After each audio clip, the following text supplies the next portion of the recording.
Hello, everybody. This is Jerry DeMeo from mortgage-zoom.com and Family First Funding. And the topic for today is condo financing.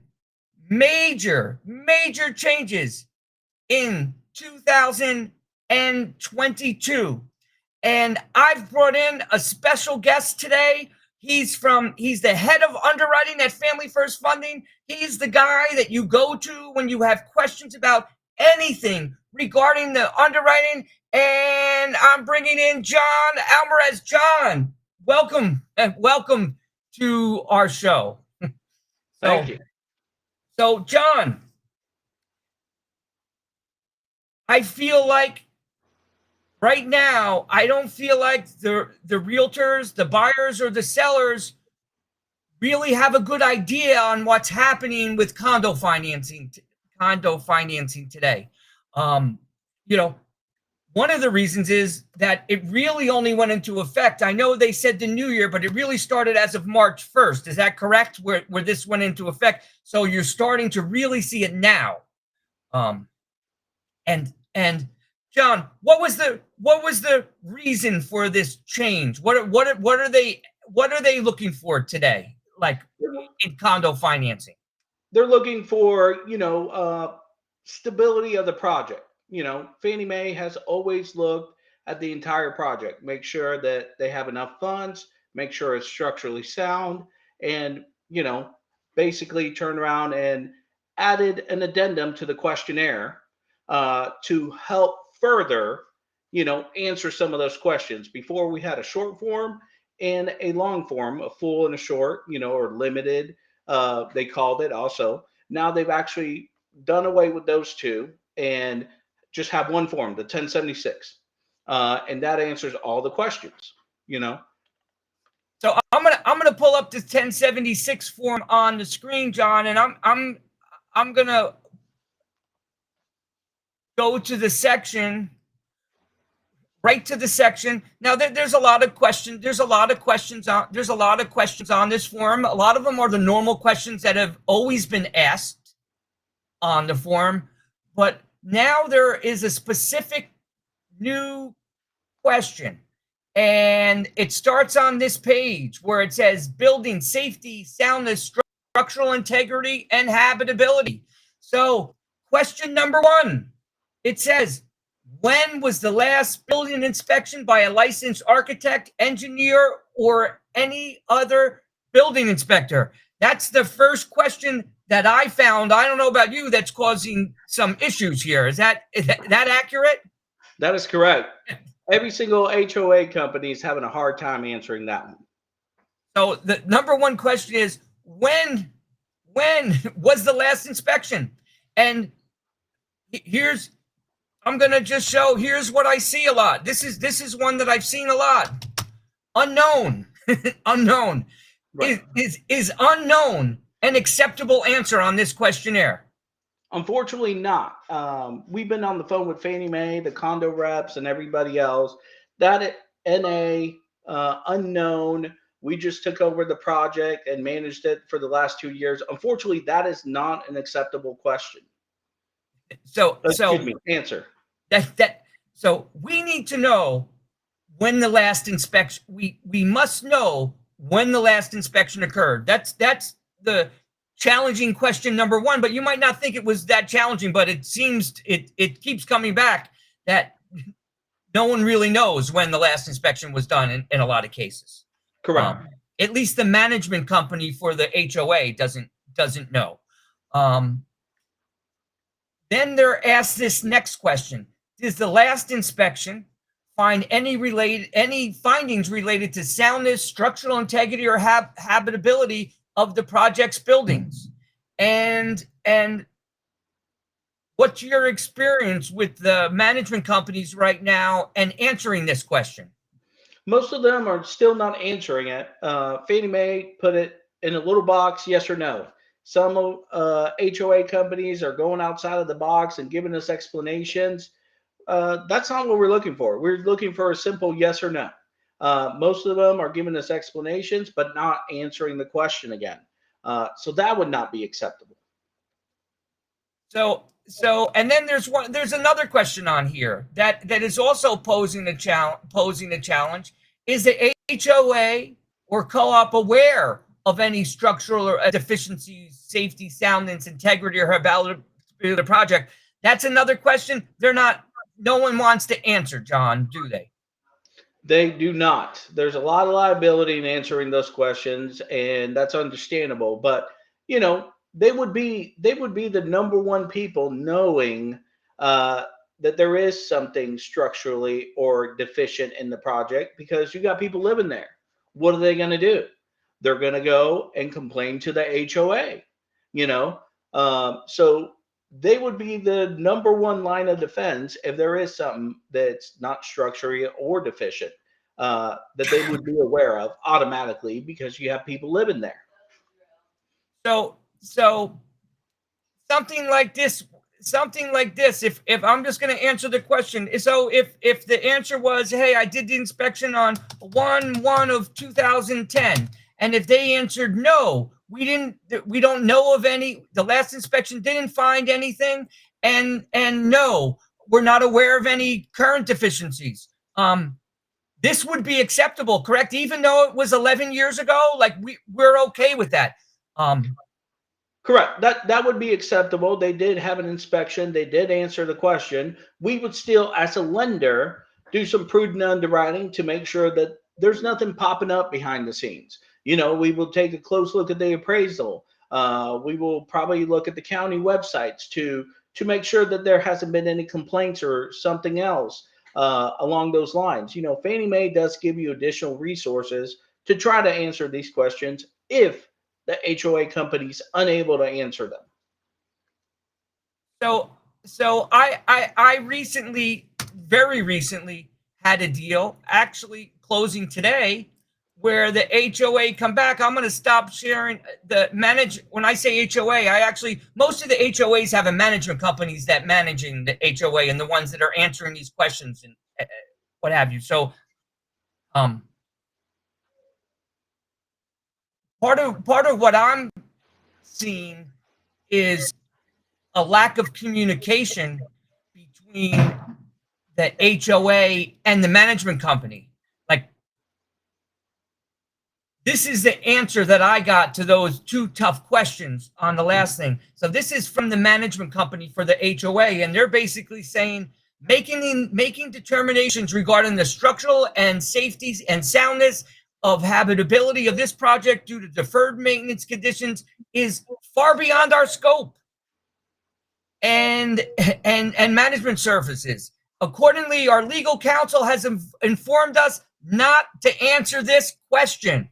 So basically, the HOA is coming back and saying, "Listen, I know what you guys need, but we're not willing to answer it." So in our scenario, they had a engineering report from 2 years ago. Are we allowed, if they're not willing to answer it, that doesn't mean we can't close, does it? It does not. There's other means of obtaining the information for those questions. So an engineering report would be one of them. Now, when we read the engineering report, the problem is if you see structural things mentioned on this engineering report from 2010, let's say, let's just use that. That doesn't mean the deal is done. It means that we now have to find out from the association, maybe from their minutes, maybe from something else, if these things in the report from 2010 have been addressed. Correct. If they've been rectified and we can get additional paperwork with permits, let's say if they have to do some work to these condos, they have to pull a permit, especially if it's structural. So we could see that the permit was closed and we can compare it to the engineering report to make sure they're the same things that we're repairing, we could definitely use that. That's one of the things, we're going to have a more current comfort, in saying that this is structurally sound. And what was the cause of this change? what was the cause of this change? I know you live in Florida, so what was the cause of this? I'm bringing that up. What was the main reason that this happened, John? Well, it was the collapse of the condo, I believe, in Florida back in June, if I remember correctly. Champlain South, or Yeah, Champagne South, or down there in South Beach. They had their 10-year inspection. They were aware that there was issues. They didn't do nothing about it, and the condo collapsed. So Florida, unfortunately, was the cause of this again. so now we all have to answer. Now these questions, they're not, and I just want to be so. What I'm reading right now, and in touch with other loan officers around the country, this is nationwide, John. This isn't just in any condo anywhere. That is correct. It is nationwide. It is not state driven. Like, you have your different guidelines on the LTV restrictions for Florida. And if you're in Jersey, like you're in Jersey, those don't apply. They don't cross over. There's different types of reviews. Florida has their own set of reviews. New Jersey, pretty much along with nationwide outside of Florida, because we have our own special little LTV restrictions. You Right. could do it, but across the board, everybody is doing the 1076. There's no more short form, long form. It is the 1076 100%. So these loans can still be closed, but but it's a process. Basically, if they can answer these three questions in an acceptable manner, closing can go pretty smoothly. Yes. But the issues start happening when we need alternate data. I'm assuming, because now we have to get it from the HOA. We have to get a copy of the report. You have to double check. Like you have to. I know one of our underwriters, spent the weekend reading a 150-page engineering report to see if you, and one of the underwriters probably, to see if this was acceptable. So, these things take time. So one of my recommendations to borrowers, to realtors, to everybody involved in this process is get the questionnaire done ASAP. If I feel like if you're buying a condo now, John, like, just as important as your W-2s, your pay stubs, your credit, and all that stuff, you better get the condo docs in right away so that we can start working on an issue that we may have. Correct. Also, now condos, and I've heard this from loan officers across the board, and certain, it doesn't matter what state, they're advertising that they have the 40-year inspection. That's another way to get around answering the addendum. That will tell you all the answers that are on that addendum. You can answer them with the 40-year inspection. We had one of those loans closed. We collected that and we were able to close it. That was a way around it. That's acceptable to Fannie Mae. They're advertising. These condo projects are advertising. Already have the 40-year inspection or the 50-year inspection. Right. So that's now for the realtors out there and everyone. That's a selling feature for the condominium. Hey, we already have a 40-year inspection. You're going to be able to buy this and close. Absolutely. Look for that project that's already done the legwork. Because also, some of these projects, the actual engineering report could take a couple months. It's not a simple like a chip and paint deal, that they're going to go out there and fix the painting. They do take a little bit. So if they're advertising, they currently have one, and it's within the last 10 years. Absolutely, they should definitely go after that project and push that. So is a good question to ask, like, for if I'm going to go take a listing if I'm a realtor and I'm going to go take a listing on a unit, to reach out to the HOA and find out, do they have a copy of the term is 40-year inspection? 40-year, 50-year, it depends, depending on, I guess, the county, the state. But most of the ones you hear about is the 40-year inspection. And who's exempt from this? Like, who's exempt? HUDs, there, just because you're paying an HOA doesn't mean you're a condo. It just, correct? Correct. Yeah, something like a PUD. It's not a condo. The legal zoning will determine if you have to, follow a project review. Now, you could also have a site condo.